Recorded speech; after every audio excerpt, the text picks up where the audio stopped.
안녕하세요. 스포츠 안전대란에서 전하는 팟캐스트 안전위키 진행을 맡은 김유빈입니다. 안전위키는 스포츠인들의 삶을 통해 안전의 진짜 의미를 되짚어보는 이야기입니다. 안전위키 네 번째 게스트는 축구 콘텐츠를 통해 팬들과 소통하고 있는 특별한 분을 모셨습니다. 센유킴님 어서 오세요. 안녕하세요. 홀라. 반갑습니다. 반갑습니다. 네, 일단 먼저 자기소개 간단하게 부탁드리겠습니다. 저는 지금 축구 유튜브 채널을 운영하고 있는 세뉴킴이라고 하고요. 지금 이제 브라질에서 이제 막 한국에 돌아온 지 일주일 됐습니다. 세뉴킴이라는 이름이 좀 특이한데 어떤 의미인가요? 세뉴킴은 이제 스페인어로 이제 높은 이제 남성 호칭을 부를 때 이제 보통 세뉴리라고 하는데, 제가 이제 성이 김이다 보니까 채널 이름을 만들 때 단순하게 그냥 좀 쉽게 각인이 될 수 있는 이름을 만들고자 해서 세뉴 킴 이렇게 그냥 만들어 봤습니다.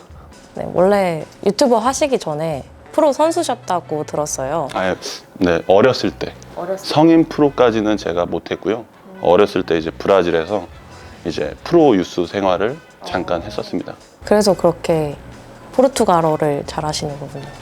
사실 제가 포르투갈어를 이제 전공으로, 그리고 교민분들이 보시면은 되게 못하는 수준으로 들리실 거예요. 근데 잘하지 않습니다. 절대 네이티브 수준으로 잘하진 않고 그냥 일상생활 수준 정도, 대화 소통 가능한 정도라고 보시면 될 것 같아요. 어떤 계기로 부상 때문에 그만두시게 되신 건가요? 네, 제가 이제 어렸을 때 축구를 이제 초등학교 때 시작을 하고 이제 폐 수술을 했었어요. 네, 운동하면서 어디 골절이나 뭐 타박이나 간단한 타박 정도는 있었지만 큰 부상은 없었는데, 나중에 이제 고등학교 수준이 돼서 폐 수술, 이제 좀 폐렴이 걸린 거죠. 근데 그걸 이제 나중에 알고 보니까 폐렴보다 조금 더 심각해서 이제 폐 수술을 이제 하게 되었고, 그것 때문에 제가 이제 축구를 그만두게 됐습니다. 그러면 축구를 그만두셨는데도 불구하고 지금 또 축구 유튜버의 길을 걷고 계시잖아요. 네. 어떤 계기로 유튜버를 시작하셨나요?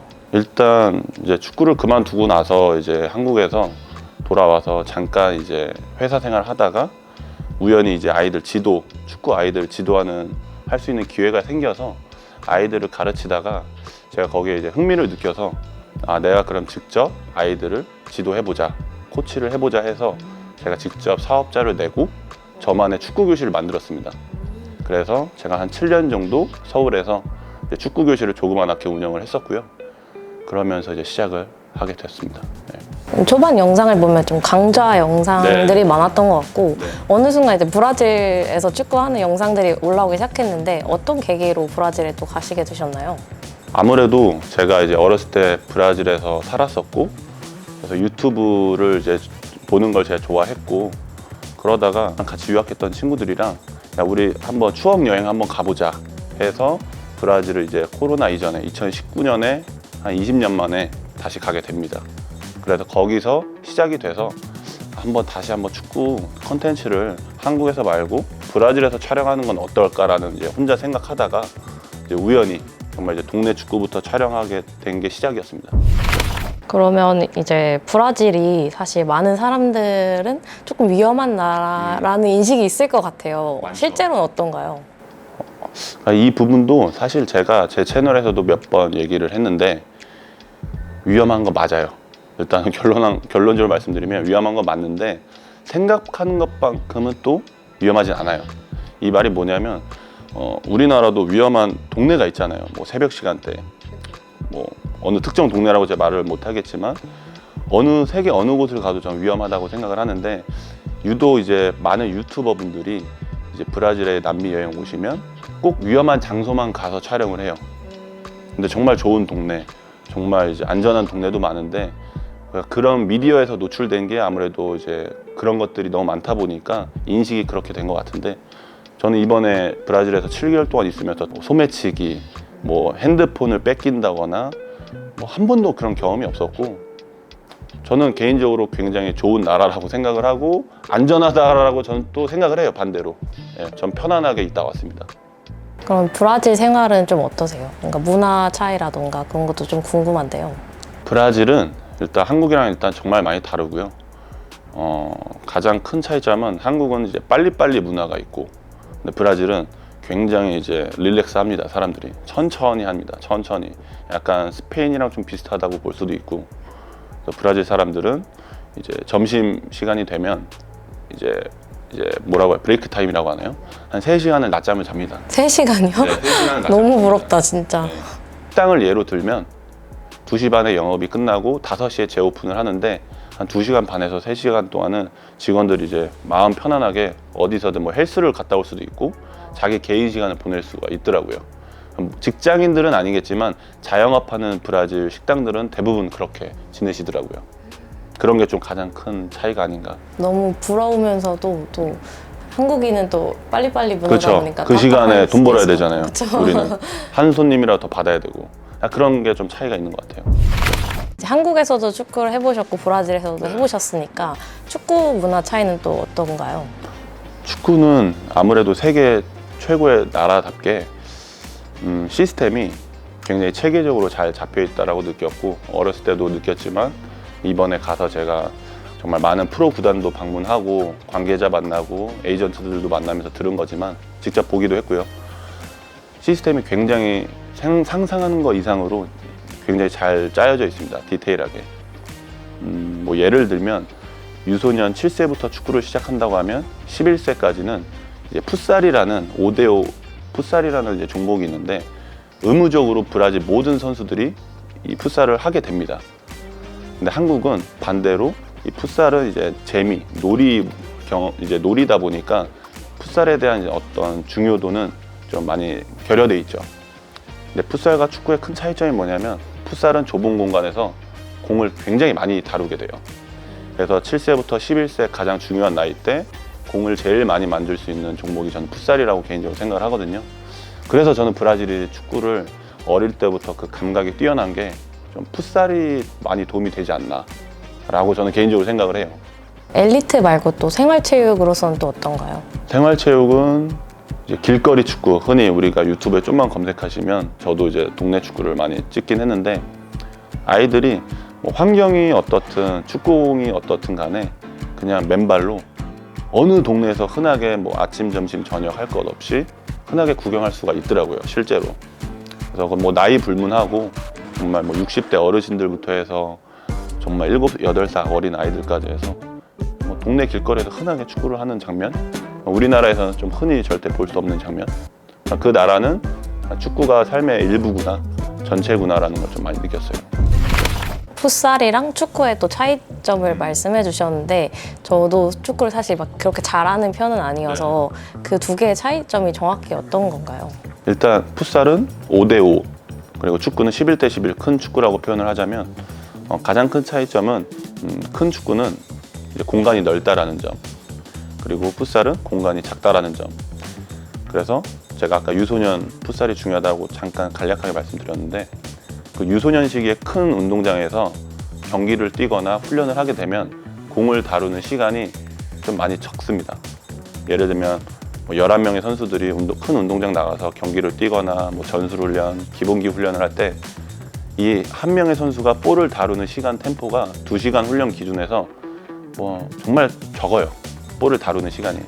하지만 똑같은 훈련 2시간을 풋살에서 이 아이가 한다면 볼을 다루는 터치 횟수라든지 그 시간이 굉장히 많아집니다. 실제로 경기를 뛰면 더 많아지고요. 그러다 보니까 볼을 많이 다루는 데 있어서 이제 유소년 시기에 풋살이 그래서 저는 중요하다. 왜냐면 볼을 많이 다룰수록 가까워질수록 향상이 빠르게 되기 때문에 그래서 저는 풋살이 좀 우리 어린 아이들이 많이 했으면 좋겠다 하는 바람. 인원의 차이가 있고 경기장 크기의 차이가 있고 네. 그만큼 또 볼을 많이 다룰 수 있는 게 풋살이다. 좁은 공간에서 하다가 큰 운동장을 나가면 여유가 생겨요. 아무래도 막 좁은 공간에서 축구를 하면 압박도 빠르게 들어오고 고개 돌리면 바로 옆에 상대방 선수가 다가오는데 큰 운동장에 나가면 내가 공을 가지고 있어도 상대방이 나한테 오는 데까지 시간이 걸리기 때문에 이 풋살을 경험한 어린 아이들은 여유가 생깁니다. 그래서 이제 소통하는 거는 사실 뭐 풋살이나 축구나 큰 문제는 없고요. 근데 이제 이점이 풋살을 하는 선수들이 큰 운동장에 왔을 때는 여유가 생겨서 훨씬 더 축구를 잘할 수가 있다 라고 말씀드릴 수 있을 것 같아요. 축구할 때 가장 많이 다치는 곳은 어디인가요? 보통 발목? 뭐 이런 데가 좀 생각나긴 하는데. 무릎이 흔하죠. 무릎이요? 예. 아무래도 어렸을 때부터 많이 뛰고 뭐 하다 보니까 제일 많이 쓰는 게 이제 무릎이다 보니까, 관절이다 보니까 무릎에서 가장 많이 흔하게 저는 부상이 오는 것 같아요, 선수들 보면. 그리고 뭐 햄스트링도 많이 오고요. 햄스트링 같은 경우에는 이제 뭐 선천적으로 좀 약한 선수들도 있고 훈련을 통해서 강해지는 선수들도 있는데, 저는 이제 햄스트링이 좀 강화되려면 어렸을 때부터 스트레칭과 이제 좀 파워 트레이닝을 골고루 밸런스 있게 훈련을 하면 고등학교 성인 레벨 돼서도 부상 방지에 굉장히 효과적이지 않을까. 운동 전에는 그렇게 준비 운동이랑 스트레칭을 또 같이 꼭 병행해야 되고, 네. 또 이제 프로 선수들 보면 경기 끝나고 나서 회복을 위해서 냉탕이나 네네. 약간 냉각 기계라고 해야 되나요? 네네네. 그런 것도 많이 활용하는 것 같은데, 그러면 확실히 몸의 회복에 도움이 되나요? 맞습니다. 예전 뭐 한 15년, 20년 전에는 이제 뭐 이런 기술이나 과학 기술이 발달되기 이전에는 정말 주먹구구식으로 이제 회복 훈련을 했다면, 지금 2025년 지금 현 시점 기준으로 봤을 때는 전 세계 꼭 축구뿐만 아니라 뭐 모든 종목들이 발전을 하다 보니까 선수 회복에 관련해서 다양한 이제 뭐 연구 자료들이 너무 많아요. 특히 이제 냉각 트레이닝 기계들도 장비들도 요즘 최신화돼서 많이 나왔는데, 그 피로 회복에 굉장히 도움이 되고요. 근육에 일단은 굉장히 도움이 많이 되는 걸로 알고 있습니다. 그럼 선수들이 아니어도 이제 뭐 생활체육을 즐기는 이제 분들이나 아니면 유소년 선수들은 그런 기계까지는 사실 활용하기가 어렵잖아요. 네. 그러면 회복할 때 좀 좋은 그런 꿀팁? 그런 게 꿀팁이요? 있을까요? 네.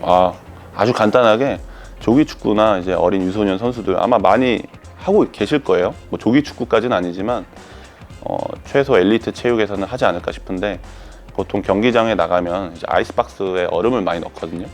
그때 이제 간단하게 비닐봉지를 몇 개 챙겨서 경기 뭐 하프타임 때나 혹은 모든 경기가 끝나고 얼음에 이제 비닐봉지에다가 얼음을 넣어서 내가 좀 무거운 근육 부위에다가 얼음 냉찜질을 해주시면은 회복하는 데 굉장히 도움이 많이 될 거예요.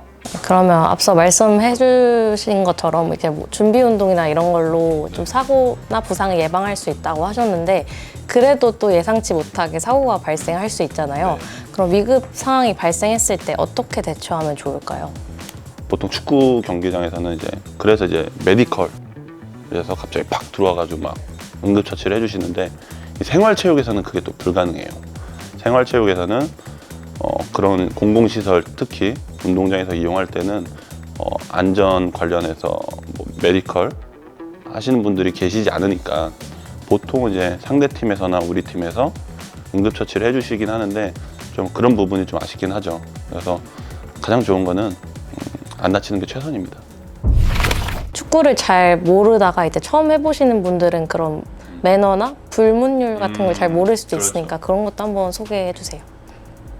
보통 이제 우리나라에서 특히 이제 요즘에 인터넷 보니까 소셜이라는 이런 매치도 있고, 모르는 사람들이 이렇게 모여가지고 뭐 풋살도 하고 축구도 하는데, 이게 사람마다 다 개성이 다르고 스타일이 다르다 보니까 또 상대방을 서로 이제 모르는 상태에서 이제 만나서 경기를 하다 보면 상대방이 어떤 스타일인지 전혀 사실 예측이 안 되거든요.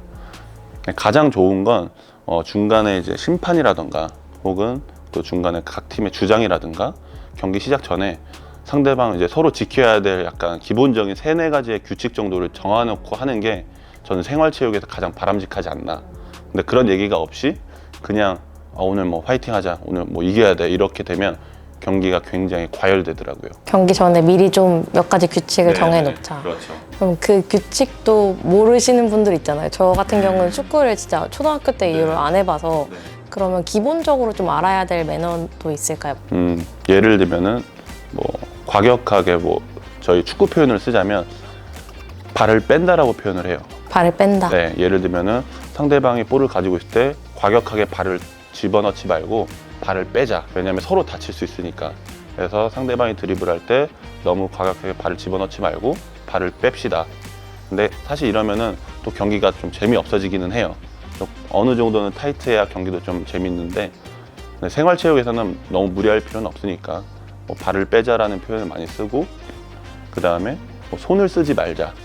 손을 쓴다라는 게 뭐 손으로 축구공을 만지는 게 아니라 손으로 상대방을 뭐 옷을 유니폼을 잡아 당긴다거나 혹은 뭐 어깨를 뭐 민다거나 뒤에서 뭐 밀친다거나 뭐 이런 표현을 많이 쓰는데 뭐 요 정도만 지켜줘도 저는 좋지 않을까. 어떻게 보면 또 제일 중요한 부분일 수도 있는데요. 세 번째로 이제 말이에요, 말.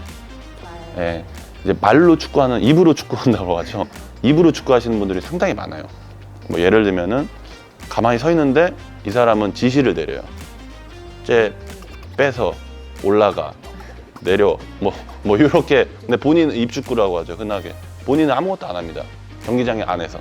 그래서 흔하게 입축구라고 하는데 입축구도 좀 자제해 주시는 게 좋다. 그거는 상대 팀이 아니라 우리 팀에서도 욕을 먹거든요. 그러면 본인 사인은 크게 해야 돼? 이제 남한테 지시하거나 이런 거는 자제해야 네. 된다. 뭐 이렇게 화이팅 넣어주고 해주는 건 좋지만 이렇게 흔한 말로 이제 오더를 내린다고 하죠. 그런 건 좀 자제를 해야 되지 않나. 그 유소년 분들도 가르친다고 하셨잖아요. 근데 네네. 사실 경기 중에 막 발 빼라고 하기는 조금 어려울 수 있잖아요. 경기인데. 그럼 이제 어린 친구들을 가르칠 때 그래도 조금 조심하라고 안전수칙이나 이런 거 관련해서 얘기해 주시는 부분도 있을까요? 저는 경기 들어가서 이거는 이제 손흥민 아버님께서도 손흥정 씨가 얘기 뭐 하신 것도 들었는데 페어플레이라고 하죠. 경기장에서는 다칠 수 있는 상황은 흔해요. 어쩔 수 없어요. 축구라는 스포츠 종목에서 다칠 수는 있지만 중요한 건 상대 선수가 쓰러졌을 때 내가 그거를 이제 외면하고 돌아서고 갈 것이냐, 아니면 내가 손을 내밀고 일으켜 줄 것이냐. 그렇게 되면 무슨 차이가 있냐면 내가 상대방을 이제 페어플레이로 손을 잡고 일으켜 주면 상대방 선수도 나를 존중해 주는 거를 느껴요. 그러다 보면 조금 과격한 상황이 나올 때 상대방도 그거를 조금 피한다거나 조금은 상대방을 존중하는 플레이가 나올 수가 있거든요. 근데 그렇지 않고 상대방을 존중하지 않는다면 경기가 계속 과열이 됩니다. 그래서 안전에 대한 어떤 지시보다는 상대를 존중하는 플레이를 경기장에서 보여줘라 하면은 확실히 경기가 굉장히 깔끔하게 진행이 됩니다. 그 부분은 많은 유소년들이 좀 해줬으면 좋겠다. 이건 사실 이건 성인 팀한테도 약간 해당되는 말인 것 같아요. 아시는 분들은 아시겠지만 봉헤찌로라는 또 팀을 운영하고 계시잖아요. 브라질 친구들 가르쳐 보니까 또 어떠신가요? 한국 아이들이랑 확실히 많이 다르고요. 어떤 게 다르냐면 일단 아이들이 굉장히 자유롭습니다. 표현도 자유롭고 말도 필터링 없이 하더라고요. 그래서 되게 난감한 적도 많았고 뭐 표정 관리 안 될 때도 많았는데 또 제가 언어가 아무래도 굉장히 언어 의사소통하는 데 있어서 한계도 좀 있었지만 그래도 나름 재밌게 하지 않았나. 네, 지금은 제가 한국에 들어와서 잠정적으로는 이제 약간 팀이 휴식기, 이제 시즌 2를 이제 아마 제가 다시 돌아가면 시즌 2를 시작을 할 텐데 지금 아이들이 좀 흩어졌습니다. 조금은 선수들이 보강을 해야 되는 지금 상황이라 뭐 제 영상 채널 보신 분들은 아시겠지만 구스타보를 이제 메인으로 해서 구스타보가 어떻게 보면 주인공이죠. 그 주인공 5년 전에 8살 때 만나서 구스타보가 제안을 해서 이제 이 팀을 만들게 됐는데 구스타보가 오기 전에 그러더라고요. 선수들을 잘하는 선수들로 우리 친구들 다시 모으겠다고 하더라고요. 그래서 내가 돌아왔을 때 그러면 선수들이 딱 이제 준비가 돼서 다시 시작을 하자. 그리고 조금 더 부연 설명을 하자면 제가 좀 준비가 덜 됐었어요. 이번에 봉해지로 FC를 시작하면서 한 3개월 가까이 아이들 훈련을 시켰거든요. 준비가 덜 된 상태여가지고 다시 돌아가서 시작을 한다면 조금 더 체계적이고 저도 준비를 해서 해야 되지 않을까 지금 고민을 많이 하고 있습니다. 구스타보랑 다시 만난 그 장면이 요즘 약간 안동역에서 막 이렇게 10년 만에 만나는 그 장면처럼 되게 좀 감동스럽고 좀 신기했거든요. 그날은 지금도 생생해요. 네, 생생해요. 정말 말도 안 되는 장면이어가지고 사실은 이게 연출도 아니었고 사실 뭐 약속도 한 것도 아니었고 그냥 동네에 그냥 구스타보 집 앞에 가서 근데 갑자기 자전거 타고 배달 가방 맨 아이가 딱 옆에 지나가는데 저는 얼굴이 이제 낯이 익으니까 구스타보도 깜짝 놀란 거죠. 그래서 또 저를 기억을 해주더라고요. 그래서 저도 아주 좋았던 장면이었습니다. 예. 그럼 지금 이제 한국 들어오신 지 일주일 되셨는데 이제 일주일 됐습니다. 한국에 계실 동안 또 예고돼 있는 좀 콘텐츠나 행보가 있으신가요?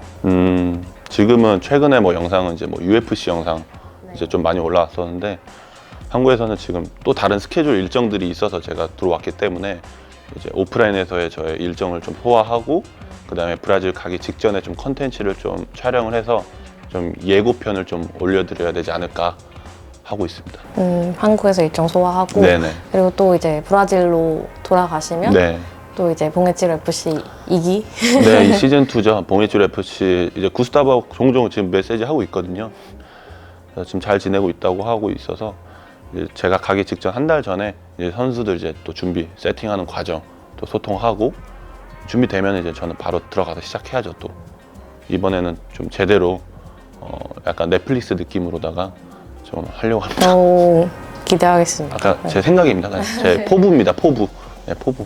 또 한국에서의 그런 바쁜 스케줄 속에서도 이렇게 또 촬영하러 와주셨는데 처음에 이제 스포츠 안전재단 홍보대사로 저희가 연락드렸을 때 어떠셨나요? 스팸인 줄 알았어요. 스팸 메일인 줄 알았고, 스팸 메일인 줄 알았고, 왜 나한테, 왜 굳이 많은 더 좋으신 분들이 많으신데, 그래서 처음에 스팸인 줄 알았고요. 그러다가 이제 보니까 진짜더라고요. 그때부터 좀 이제, 이거는 정말 영광이라고 생각을 하고, 뭐 다른 거 생각 없이 그냥 해야겠다라고 생각해서 또 제가 경험했던 것들, 그리고 제가 이제 그런 것들을 좀 공유할 수 있다면, 도움이 된다면, 안 할 이유가 없다라고 생각을 했습니다. 네, 오늘 되게 다양한 이야기를 나눠봤는데요.